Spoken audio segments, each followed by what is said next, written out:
Juliet Torome, a journalist from Kenya, was studying rural farmers in Eastern Uganda with a grant from the Gates Foundation in November of 2008. But she happened upon a ceremony unlike anything she had ever seen, even in her own traditions in neighboring Kenya. It was around 11 a.m. and I was just dropped off by Boda Boda, my bicycle taxi, to Bukhalo village to continue interviews with farmers. A crowd was approaching. I asked the man by my side, "What's going on here?" Even though his village speaks Bugishu, he could speak to her in English and Swahili, and so he replied, "This crowd is dancing because this is the year for circumcisions. 2 boys will be circumcised today, and the ceremony has started." I was surprised. Where I come from, men watch men, women watch women, and people don't mix genders for these events. But here, women were dancing amidst the men. She couldn't help but follow them and reach for the flip camera in her small bag. I followed along with the crowd to the compound of the grandfather of the boys who were to be circumcised. This ceremony, you will not be instructed seriously that now you are manhood. The ceremony began with the smearing of a mix of fermented corn flour and water, like a white paste, all over the bodies of the 2 17-year-old circumcision candidates, their mothers, and their siblings.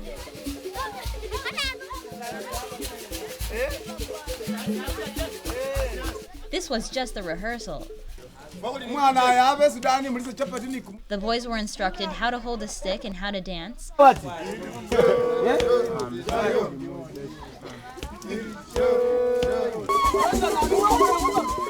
And then, with the crowd, they continued dancing off to aunts and uncles who lived over 10 miles away and informed their relatives, "We are ready for circumcision."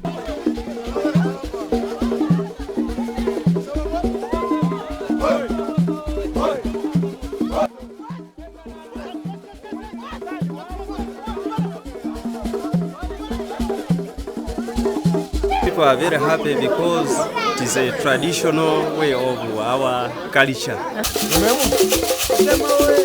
And if you have not done it, you are not a man. The boys were encouraged to face the knife fearlessly and focus on one point so as to remain frozen during the cutting moment. The elders said, "If you shake, if you even blink, you are a coward." So how was yours? Did you fear? I didn't. It was successful. You did not shake? I did not shake. And nowadays the community respects you? Yes, definitely. They respect me so much that I'm a real man. The dancing continued as the crowd paraded off with the boys to more relatives who lived far away.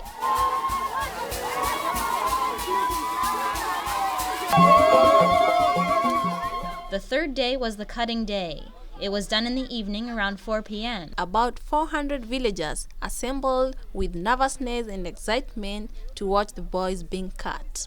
Each boy stood motionless as one man held out the foreskin and the other man readied his knife and then, like a flash, made the cut. Their pain was swallowed into the crowd's ululation and chants of heroism. They danced and the drums beat harder and faster.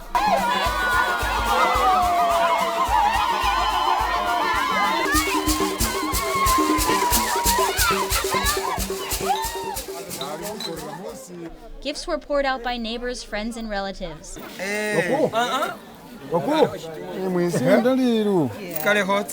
So the community is very happy about that. They are very happy.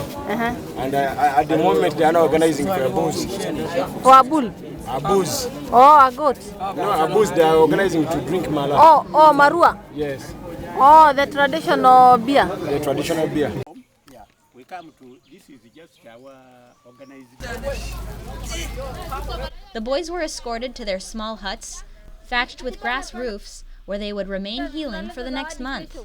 Juliet noticed that the circumciser had not used the same knife for each boy, so she asked him why. They use different knives? Yeah. Why? Because as you know that we are in the period of what? The time of AIDS.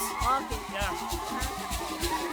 She then asked the grandfather why the circumciser had used distinct knives, and he said also it was a precaution against AIDS, since a person had died of AIDS in every homestead in the village. But as I toured the village, I could not find a shop that sold condoms. With a population of about 2,000 people, she saw that there was a high rate of teenage marriage and youth promiscuity that occurred especially during the circumcision event. And so as the ceremony came to a close, the issue of AIDS prevention remained unresolved, as the circumcised boys became heroes of their village.